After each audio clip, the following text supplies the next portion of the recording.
welcome to the Disney Discord podcast. My name is Graham, and tonight I am joined by, first of all, Bernardo from the Main Street News, and a new person, a new face. Hello. I'm Owen. I'm not from anywhere. That is a lie. Owen is lying to us. Owen lives, basically, you may have heard us speaking on this podcast before that Universal GB is going to be cancelled because of some sort of badger that they find on site. Well, Owen is the guy who's running around the Universal GB site with a tennis racket, making sure that no chasing those badgers away. Yeah, he's making sure that this theme park is coming. So, welcome Owen, who lives very close to Universal GB. Thank you. Welcome. Thank you. Tonight we are going. I say tonight, but you could be listening to this anytime because, of course, we are a podcast, and you can listen to us on Spotify, Apple Music, Google Podcasts, all those wonderful places, or you can watch us on YouTube, where we upload our full video, which is not a video; it's just a picture. One day we will edit it. We are today going to talk about Universal Epic Universe, though, because there has been some news, has there not? Yes, we now have the official opening date of Universal's newest theme park, and I'm so excited to explore it all. So it's opening it's podcast. The 22nd of May, 2025. There we go. There we go. So we know the opening day. Now, that is the public open. That's not a preview open. That's not a secret open. That's not a cast open. That is the genuine, it is opening and happening on that day. So you can go on that day without any worries. So, and we also have some other news on Epic Universe. So if you've been listening to this podcast for some time, and obviously I'm sure all of you have, we actually revealed this. I actually said this is likely what was going to happen. And everybody, if you remember, Bernardo told me I was wrong and blah, blah, blah. But what has happened is now the official tickets that have come out, which are available through attractiontickets.com. We do not have any sponsorship, so do not feel that you have to go and buy them there. But the tickets that have launched on their site tell us that if you buy the 14-day ticket, it's actually now a 15-day ticket. And the 15th day, you get a sole 1 day at Epic Universe. So you get 14 unlimited days to visit the the 3 theme parks that they have, which is the Universal Studios, the Islands Adventure, and Volcano Bay Water Park. And then you get 1 day at Universal's new Epic Universe Park. So first of all, what do we think about that? Well, let me just say, before anything else, you can buy other tickets. There are the 3-day tickets, which gets you 2 days between any of the 3 already existing parks, and then 1 day at Epic Universe. But as you said, that's what they're doing, and what I think about it, well, I think they want money. They like money, and it's been a very, very big investment they've made here in Epic Universe.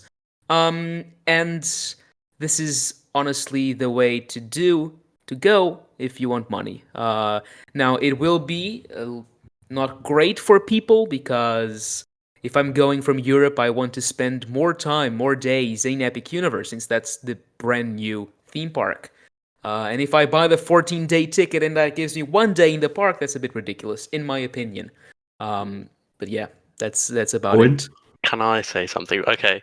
I maybe controversially, I think I understand where they're coming from for opening a new park and just giving 1 day. As much as it's not amazing for people coming from Europe for quite a long time, I can understand.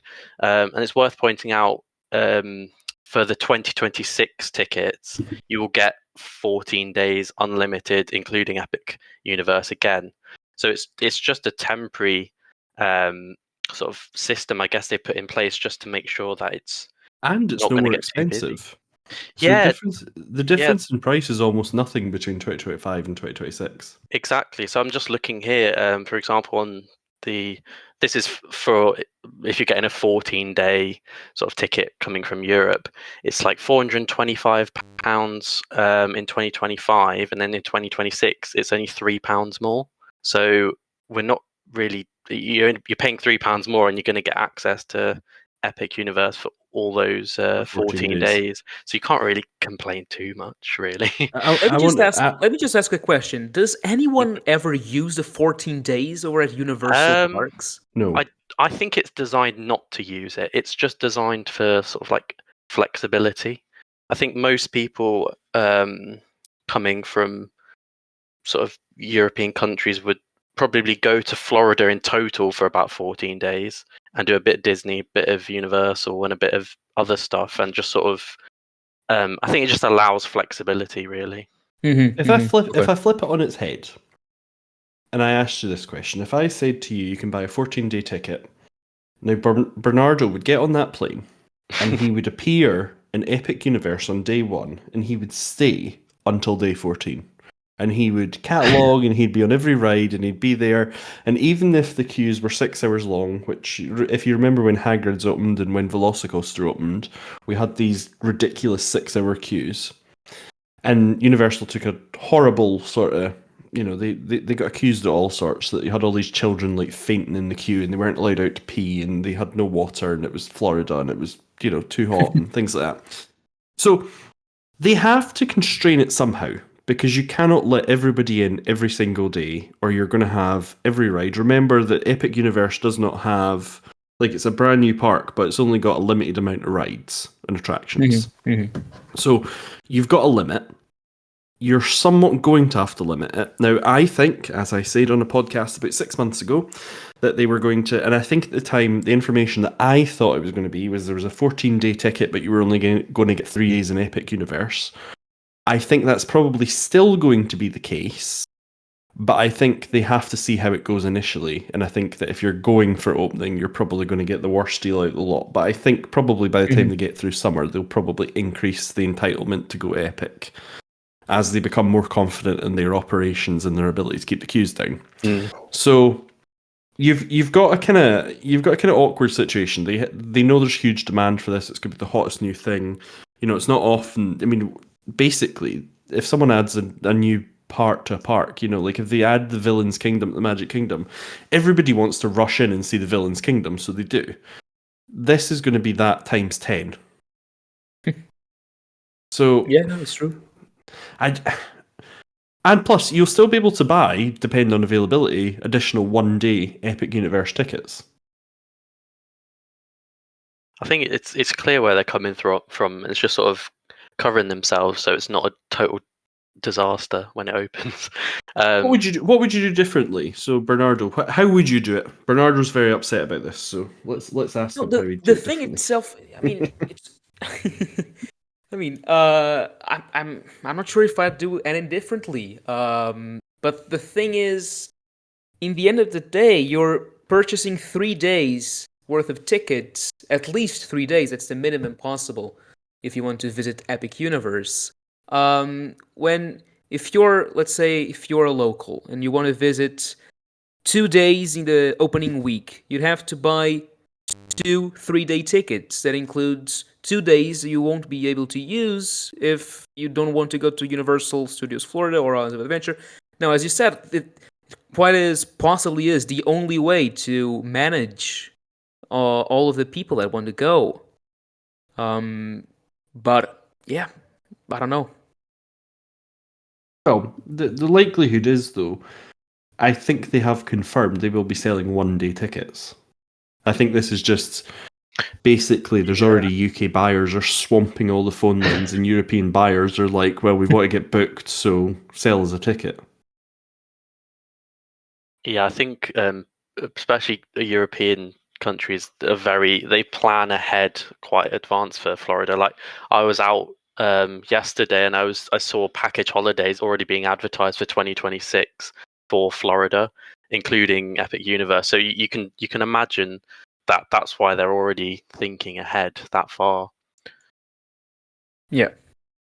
Yeah, I think obviously they've had to do something. This is something.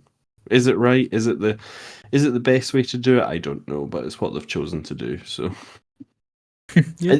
Keep in mind they do review it. So typically there is a price rise in tickets around October time. So I would imagine that they'll review it in October next year. Mm-hmm. Okay. and there's a likelihood that they may increase. If Epic, they're not going to have Epic Universe empty. Let's put it that way. There's no way Universal wants an empty park. Yeah. Then So again, we also have the new hotels. You can now book both the cheaper hotels, the Stella Nova and the other one, which I don't remember the name. And of course yeah, the other the one, no, and then the hotel that's on top of the park itself. the That Helios. yes, the Helios Grand Hotel. Have you seen the prices for those for the offerings at the Helios? I have not. What are they? Quite Well, I think reasonable. yeah, exactly. They're a lot cheaper than I think most people were expecting. I mean, this we're talking about the equivalent of the Disneyland Hotel or the equivalent of the Contemporary or the Grand Floridian if it was on top of the park, and Mhm. they are very very very reasonable. This is what we like, though, because Disney have had years to inflate prices and have had years to increase the cost of staying on site and they've pulled benefits out and everything like that. And now they have a true competitor that's opening a world class park, a brand new hotel, and they're being challenged on price. So that is a good thing. It is. It's amazing. I think the And pricing is really surprising. I've just found what it actually is. It's $293 per night plus tax for the Helios Grand Hotel, And I which think for that you get early entry and you get unlimited access to Epic, don't you? With a valid admission ticket. I don't think you get unlimited access. yeah. Do you You get do get Express the included? express passes. Yeah. Yes, you do Oh, get So that might be express what I'm passes. thinking. to put that in context, I suppose that's based on a 4 night stay. So that'd be about $1,200 for a 4 night stay in their brand new sort of flagship park, Resort. hotel, Yeah. resort. So I don't think that's too bad. I think that would probably be the cost of one night in the Grand Floridian, which runs about $868 a night. So, Exactly. so yeah, when you compare it that way, you're certainly there. So that's quite interesting. So we've now got an opening since our last podcast. We've got an opening date, and we've got an idea of the ticket strategy. Certainly for the Europeans, it seems that you're buying a 3 to 14 day ticket, and then included within that is one additional ticket, which is your access to Epic Universe. And then I think they're going to be selling additional 1 day tickets, is certainly the information they seem to be giving out on social media, that will be bookable at a later stage. So it definitely sounds like the park is going to run with a fixed daily capacity for a little while before it obviously joins the rest. I think the new park. They are already running the rides, so the rides are already running. So they are trying to get a lot of the bugs out the rides ahead of time. But obviously, new attractions often come with their own share of niggles and issues. So we've got that. Hopefully, the cast previews and the local resident previews can possibly get a bit more of that out before the general open. And it'll be interesting to see when those actually happen because if we look at the aerial photography of the park, there's still a lot to be done when it comes to the paths, to the final touch-ups that always take a lot longer than they should. And there's time is running out, and I wonder when those previews will all start because they do take quite a long time. So could we be I looking think at like a I month earlier or something? I don't know if they'll do the whole park at once. Oh, okay. So I okay, they th- could be stage by stage. Yeah, that could work. Yeah. I think you control local news, and the influencers are certainly going to be quite happy to do land at a time. So there's probably different lands that'll be ready at different times. There's no way Universal want it to be one article. They want it to be done in depth and full feature. They've spent there's no point in spending all this money building it and then not advertising it or getting the first impressions right. There's just no point. So I'm not Okay. sure. Let's pivot.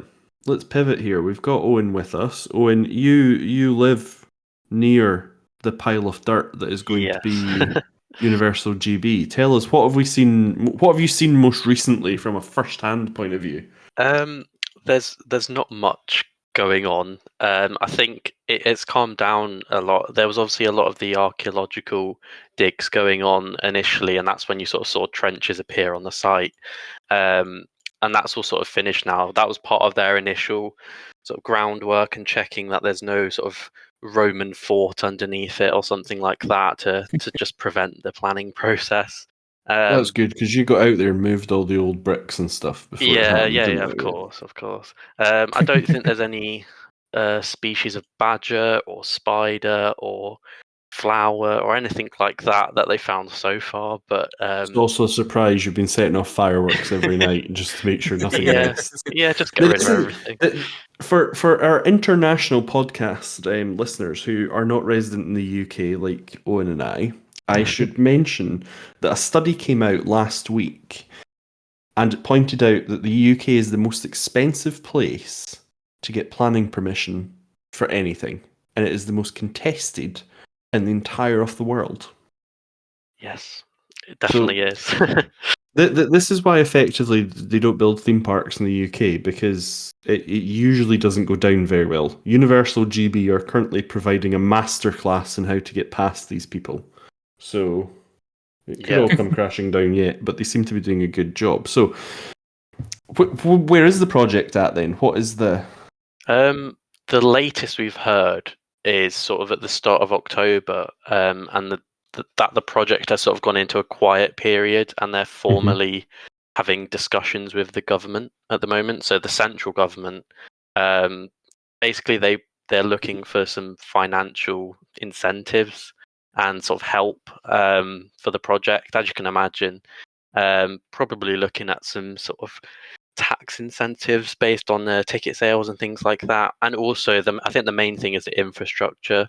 So they're really keen on obviously having new train stations, fixing road junctions and things like that, and sorting the infrastructure out. And they probably want a bit of government help, I imagine, as they have had in all their other sites around the world.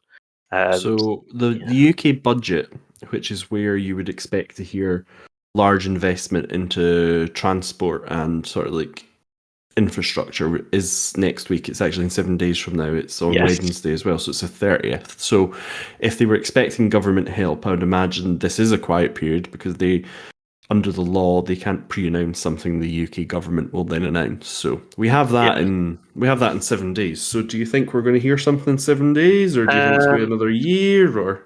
I think we won't hear anything straight away. I think it might have been decided in the background if if any financial support is going to be given.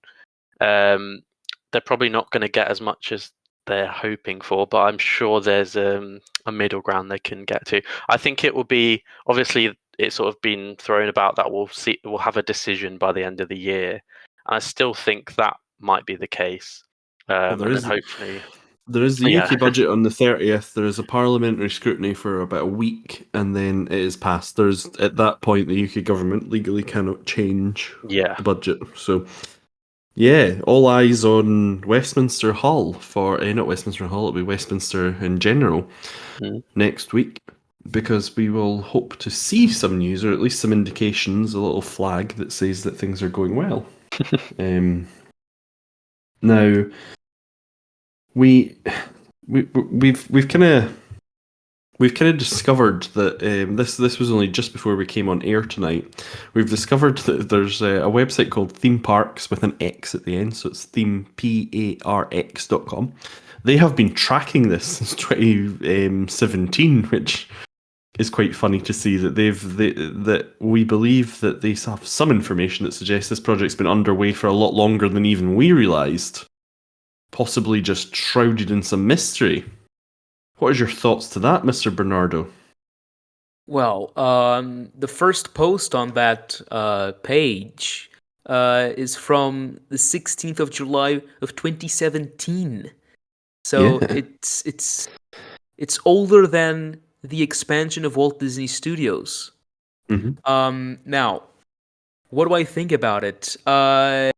I don't know. I don't know if We don't know that. they. We don't know if it's true or not. We don't know if they've just been confused or. Yeah, But it's because interesting. wasn't Universal kind of rumored to have something to do with the London resort? They were certain. Um, They were certainly looking at it. Yes. Yeah, I think it was more their IPs might show up hmm, in the London resort, but yeah. Keep in mind, this would predate Epic Universe. yeah. Mm. Epic Universe was announced in 2019, so it's certainly interesting to see that possibly they've been dabbling longer than that, and certainly, as Bernard's just said, it predates the WDS expansion, which, is possibly one of the catalysts of why there's expansion off that scale, because Disney did put in one of their earnings releases they were a bit worried about international competition. So it's nice to see that. What do you think is going to happen next, Bernard? Are you like making videos and cataloging the progress of new theme Stuff. parks and theme park of stuff? I was trying to sound very bold and gracious for the great videos you do, but you've done a fantastic video on the expansion of Disneyland Paris and its potential, which we will cover soon.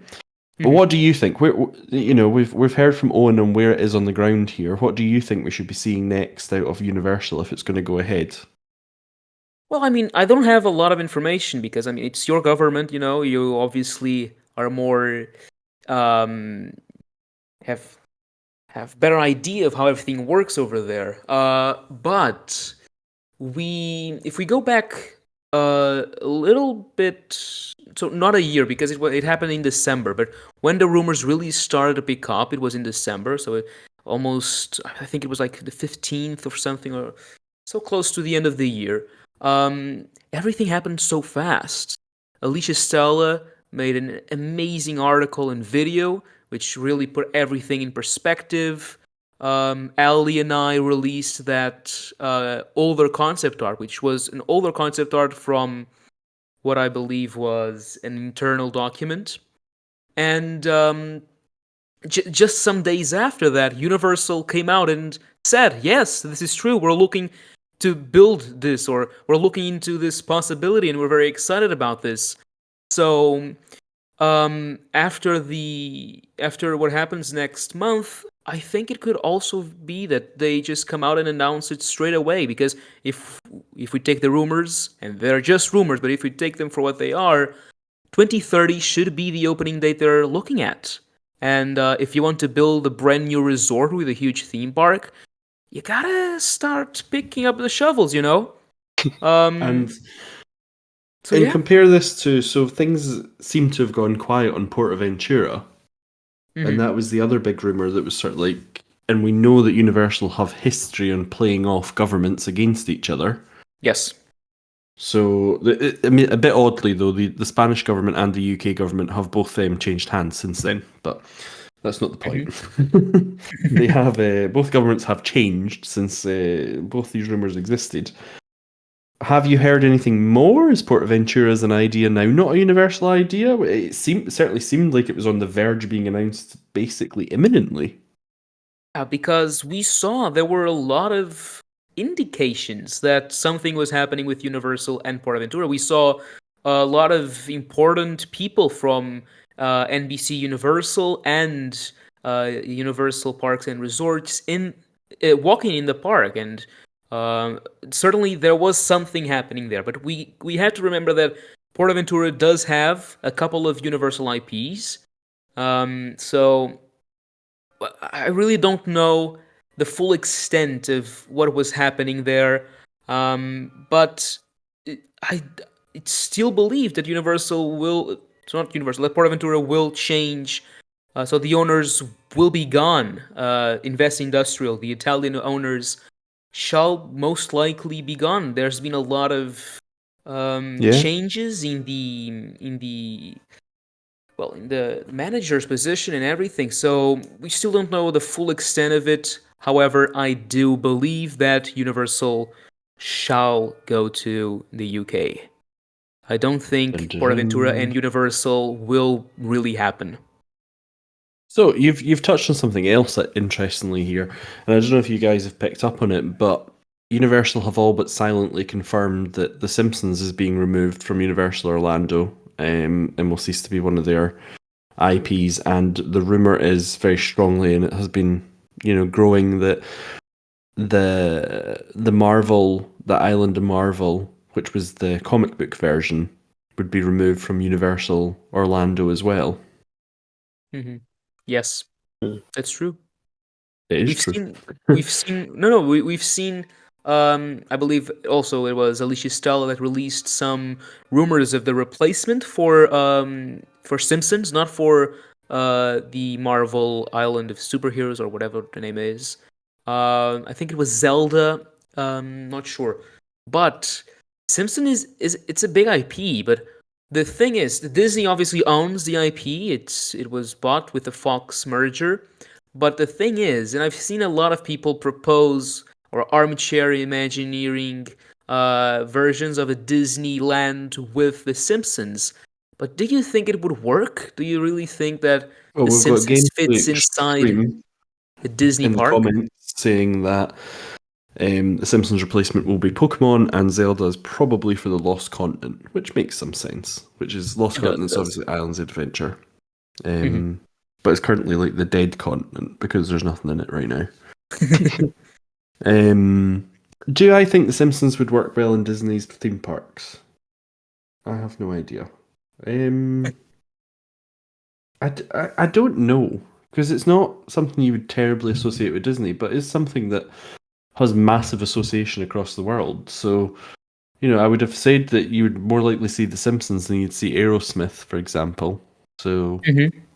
I think Mhm. on that, Owen, Simpsons, Disney.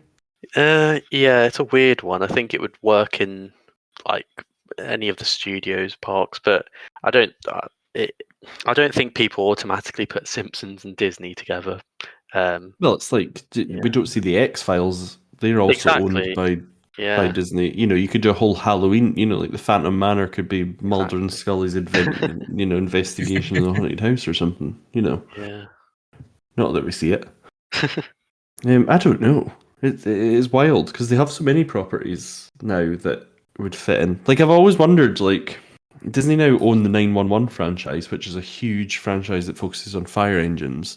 And I've always wondered if they'd do like a Main Street takeover, like the firehouse, to be the characters in 911 or something like that. I don't know why that really appeals to me, but it does. Like Grey's Anatomy is also their hospital show, so they have Yeah, so yeah. much new content that I don't really know if they know how to integrate it properly. Yeah. They even Because own like, Doctor Who now, well, so exactly. that's a huge Yeah. thing. Before Disney, I would have said like, oh, Universal might be interested in that for a UK theme park, but Yeah. guess not now. It would. You actually you do hit on it. Could Doctor Who make an appearance at a Disney theme park? And it totally. When you think about the large purchases they made before, they purchased Star Wars, and immediately they built a huge Star Wars land in all the parks, and like we're pushing Star Wars out there. And then they bought Marvel, and we're like, we need to have this huge Marvel, Mhm. expansion, and that ended up working really well. And then they bought Fox, and it was kind of like, yeah, we've bought their IP, but none of it ever got brought in. Like it sort of sat on Disney Plus, but none of it's ever been dragged into the internals of it. And they just have such impressive sort of stuff that they could do. Obviously, I suppose Avatar did. It did, yeah. But Yeah. that was before the Fox merger, though. Yeah, that was. Other ones. So this is just me googling. So again, you're not allowed to take my head off if I'm wrong here. But Fox also has other properties such as Dragon Ball. Dragon Ball's another huge one that could fit quite well in a theme park. Mm. The rest aren't as easy. Ice Age, they now own Ice Age. Mhm. It's another fairly huge animation. It'd be quite easy to merge into a Disney theme park. So we've got that. We were talking about IP, so we've got IP replacements in Universal. I think Pokemon and Zelda are really good ones because they're really relevant and they're really cool and they're really big franchises, and I think they'll work well in a theme park as well. So I'm glad Universal's got that Nintendo sort of deal on the table. What do you think? What do you think I know we get in a big fight about this all the time, but what IPs do you think are coming to Universal GB? Lord of the Rings. Lord Yeah. of the Rings would be good, I think it will have Lord of the Rings, and I think it should have Lord of the Rings, and I think I will visit if it has Lord of the Rings. as opposed to you won't visit otherwise. Well, yeah, I probably would, but I'm just saying. It's got my Lord of the confirmation Rings now. is a huge franchise. It'd be silly to not do Lord of the Rings. What else? Hmm.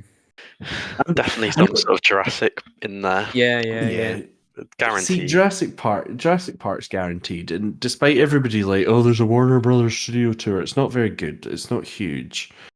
Like Harry Potter's getting rammed in this theme park.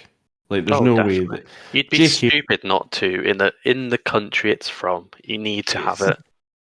it. Like we rammed it in the Olympics. Like I don't even know how Harry Potter ended up in the Olympics, but Harry Potter was in the Olympics. J.K. Rowling lives about half an hour from where I do, and most of the actors and actresses were from the UK. So they could do a whole also God bless and R.I.P. Maggie Smith, who died between our Mhm. last podcast and this one. Phenomenal actress, played Professor McGonagall in the Harry Potter series, upon many other roles.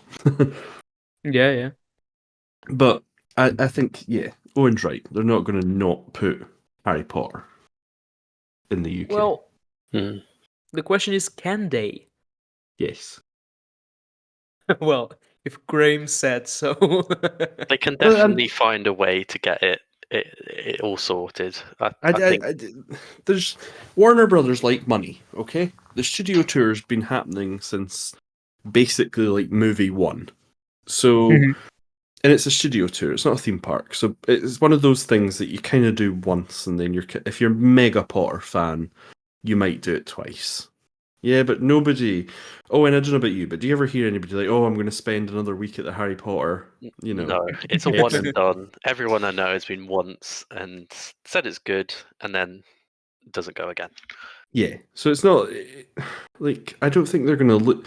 They basically exist on the tourist market. Chinese and American tourists coming to the UK to visit the studio tour. If you go to the Harry Potter studio tour, Yeah, you're not from the UK, or you're maybe taking your kids for the first time, but it's probably not a a lot UK.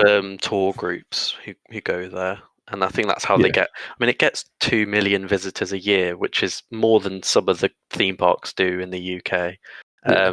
which is quite impressive. But I don't think many people are going that regularly. You've got the other thing that there's nothing that says they can't move the studio tour to be in Universal Studios, and they would, Warner Brothers are not some sort of organization that are hell bent on having their studio tour. Warner Brothers don't generally try and operate global theme parks. They quite like Universal just paying them the royalty for Harry Potter. Mhm. No, it's So true. I don't know. I I mean, think I think I'm just talking. This comes from this rumor that Universal cannot use Harry Potter in the UK. Comes from the same people that brought us the rumor of Universal UK. I mean, from the beginning. So there must be something. Of course, could there are they no figure it there out? They could. there are no rules. There is no possibility. Let me be clear. There is no possibility when money can be made in buckets that is not open to making money in buckets.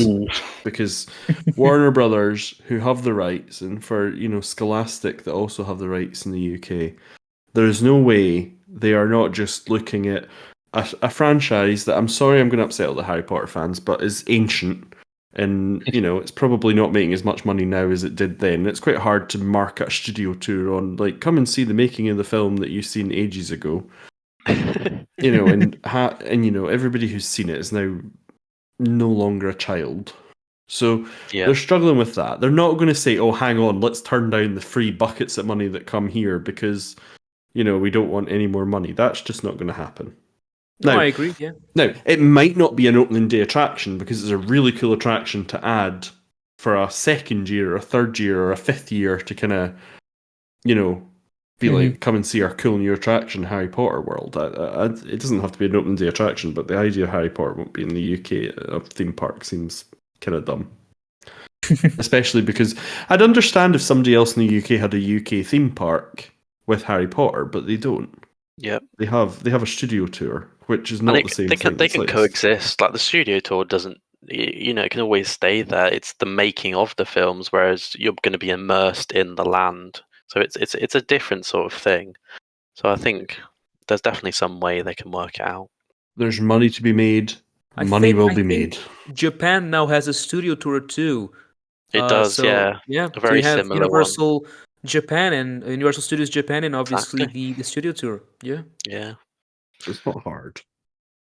I mean, there's a staircase. It's really funny. There's a staircase in Edinburgh, and there's often an awful lot of Chinese tourists when I'm walking to work some days, and they're like, "Will you take up a photo in front of this staircase?" And I'm like, "Yeah, sure."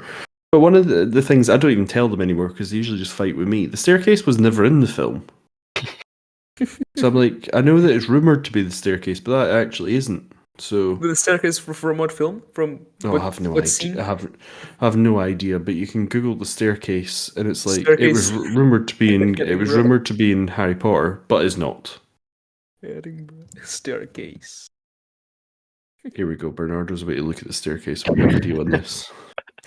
So in the meantime, well, let's switch topics. We've done Universal's Epic Universe in Orlando. We've done Universal GB, and then we have kind of touched on Bernardo's latest topic. So we're going to steal some of his hard work, which is Disneyland Paris has got a bunch of expansion pads that they're probably very upset that Bernardo put little green circles around and showed everyone where they can build new. Can you tell us, Bernardo, what do you think is the most likely pad to be used in the near future? Ooh. Okay, so are we talking Disneyland Park or Walt Disney Studios or just everything? Everything. Ooh, okay. So, well, it's obviously going to be The Lion King. But That's already in without, use, Bernardo. yes, The green without that lines where one. there's nothing. Okay, so the green lines. I would say the next one would probably be the one behind Discovery Land. So the Pizza Planet, plot of land. I think I'm that's glad the you one. saved that.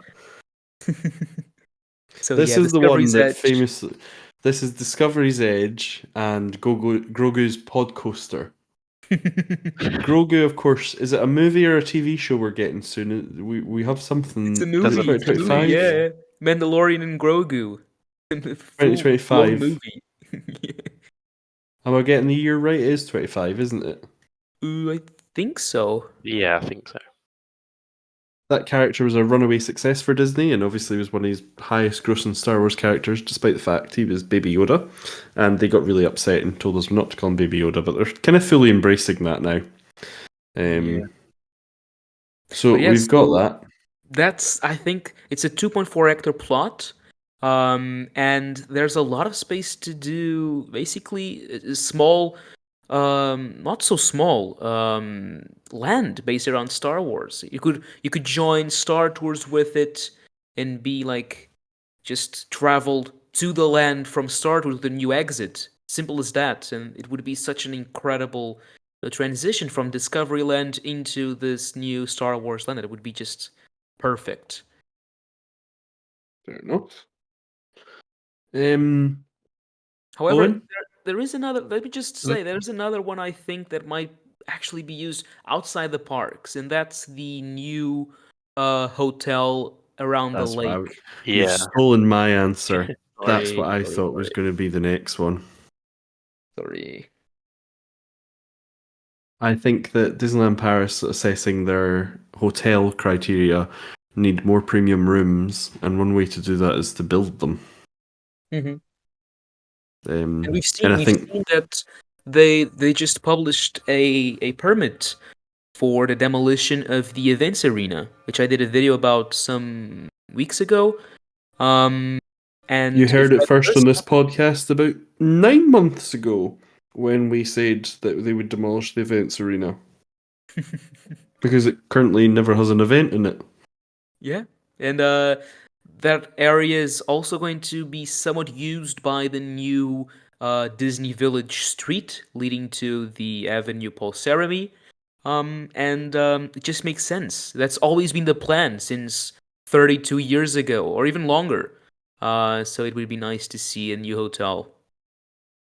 Okay, now that Bernardo stole the best answer as well, Owen, what expansion plot I'll do you shut up think they're going to use Oh, next? you've taken all the good ones. I agree with you all about that. I think that hotel spot is ideal, and if you've the problem with DLP is they've got quite a lot of aging hotel rooms that don't really hold up as well in the modern day. So I think a brand new hotel from scratch is a really good idea, and it makes them ridiculous amounts of money.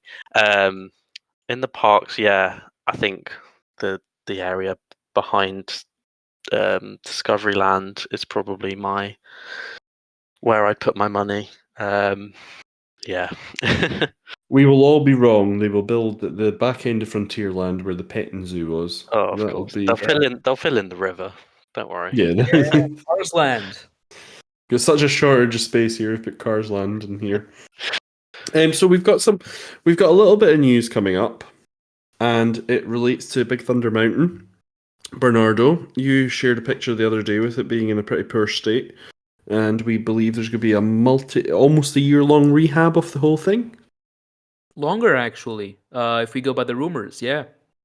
It will start next year, so January 6th. The wildest ride in the wilderness will close down. We don't know for sure. Disney hasn't announced anything for how long it will be, but if the rumors are correct, it should be closed for 6 months, so half the 2025 year. And then this will be the first part of a multi-year transformation. And the year after, so 2026, the same thing should happen. So 6 months of closure.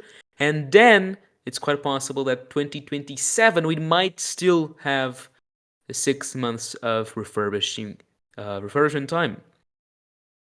That just seems mad.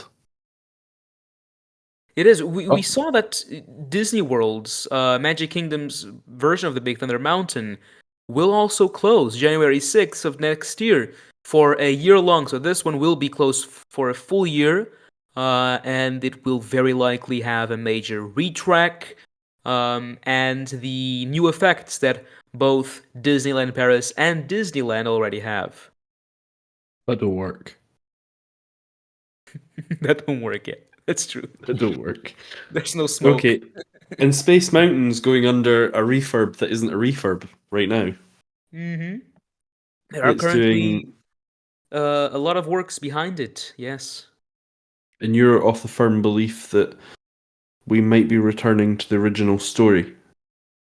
Well, not exactly. I believe there will be a major refurbishment because the same people that basically brought us those rumors also say that the second half. So the main reason why they won't do it is the refurbishment of Big Thunder Mountain in one go is that there's another coaster that also has a huge capacity that also needs a very urgent um, a very urgent refurbishment, and that's Space Mountain. So the idea is that they'll have 6 years for Big Thunder Mountain, and then 6 months for Big Thunder Mountain, and then 6 months for Space Mountain, and they'll go like this for 2 or perhaps even 3 years.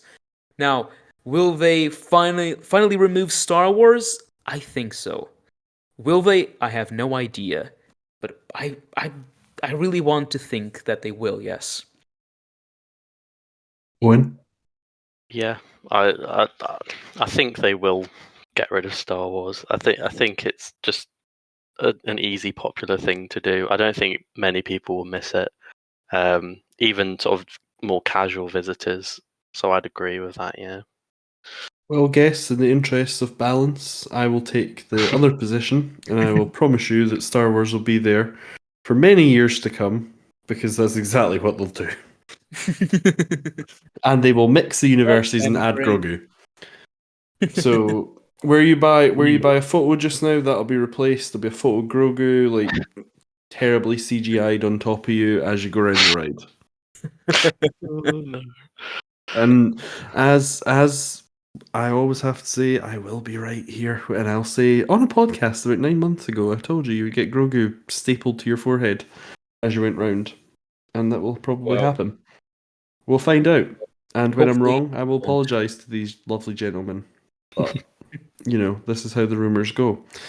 Um, Another big topic that we haven't covered: Bob Iger's set to depart in 2026. Yeah, that's true.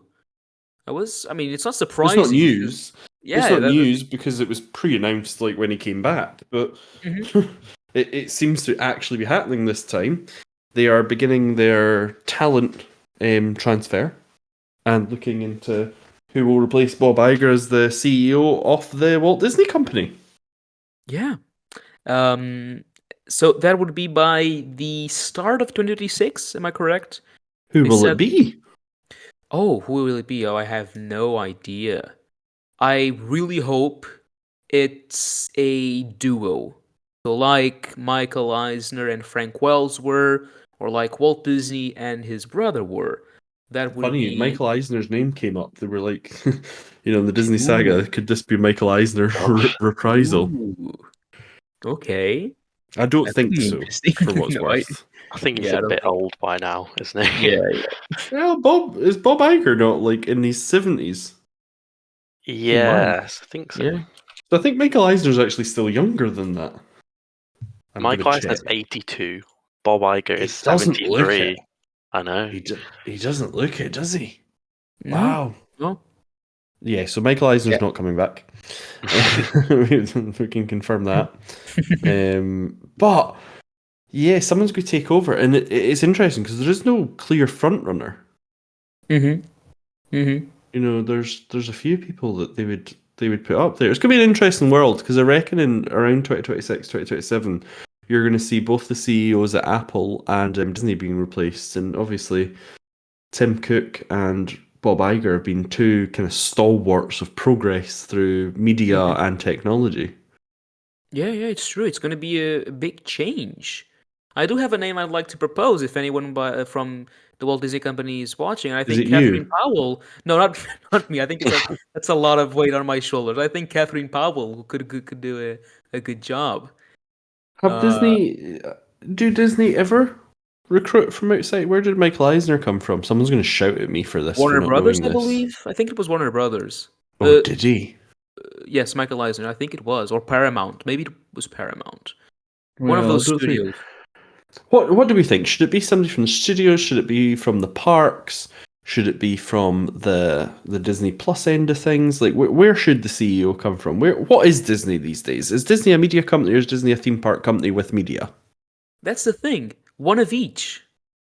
One from theme parks and one from media. And they Hmm. could both rule together the kingdom. You know, um, I really do believe the best times the Walt Disney Company saw was when two people were steering the wheel.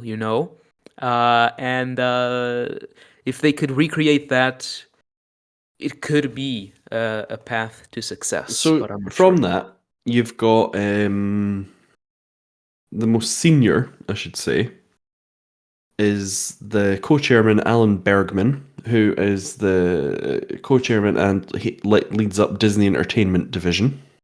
Mm-hmm. Or you have the other chairman, which is Josh DeMaro, who is Disney Experiences. Yeah. Or the other co-chairman, there's a lot of co's here, who is James Patiro, who is in charge of ESPN. Ooh, okay. ESPN. Or we've got Dana Walden, who's also a co-chairman and of Disney Entertainment. Yeah, I've heard a lot of about Dana Wallen. I think she could possibly be the one to get it.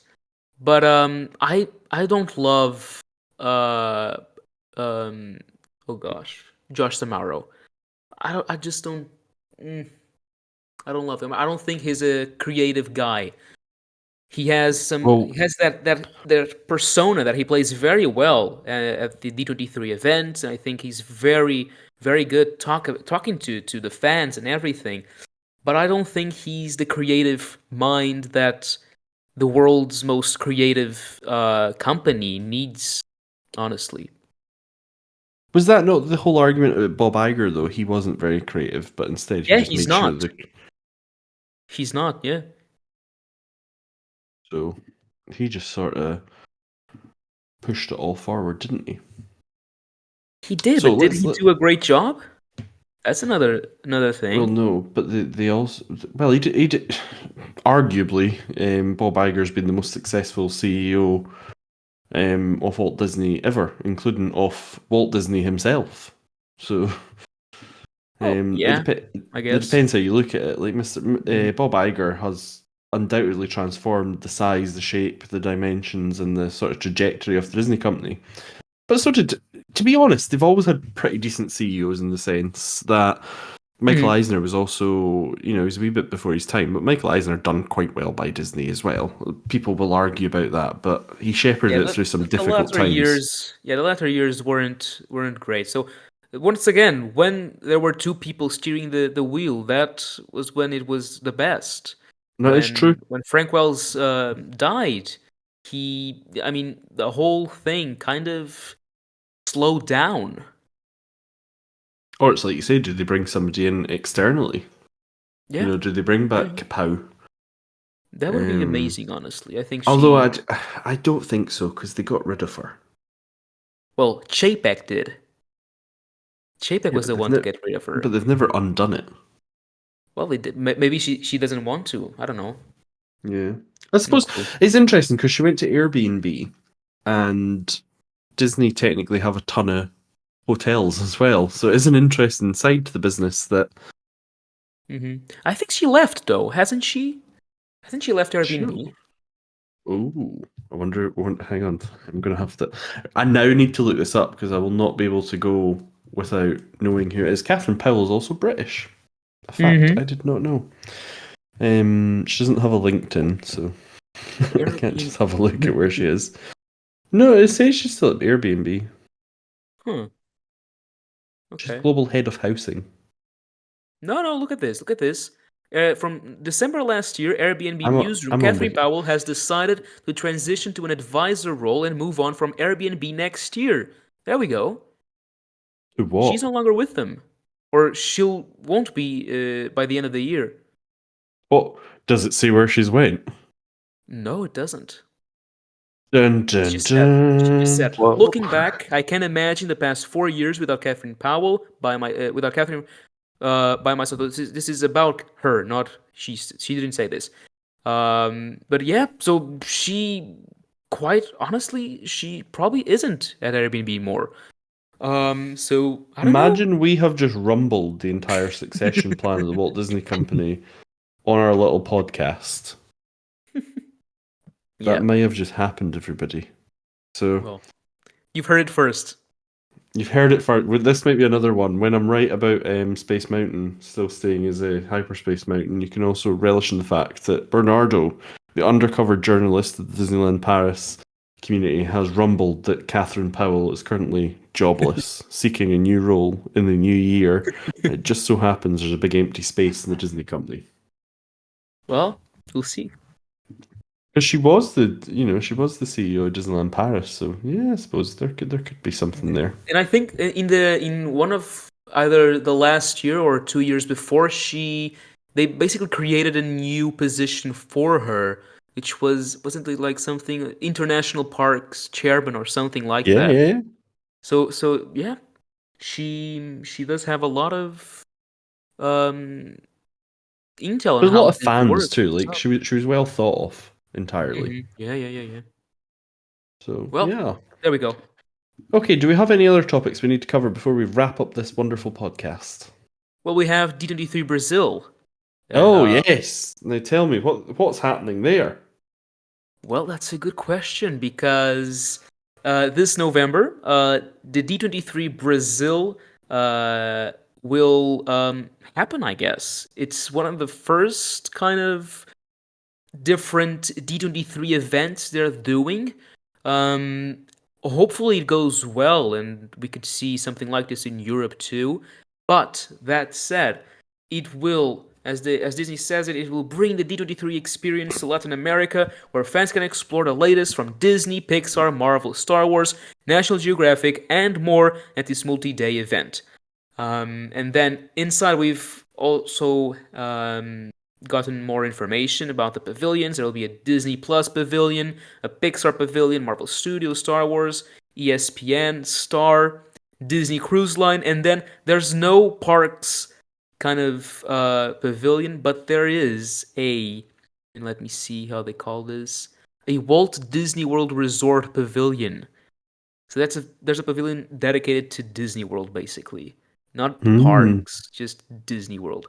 That will have, and this is funny. It will have a special theater where videos of unforgettable moments from the Magic Kingdom parks, Happily Ever After nighttime show will be projected. So you'll be able to see a recording of Happily Ever After, I guess.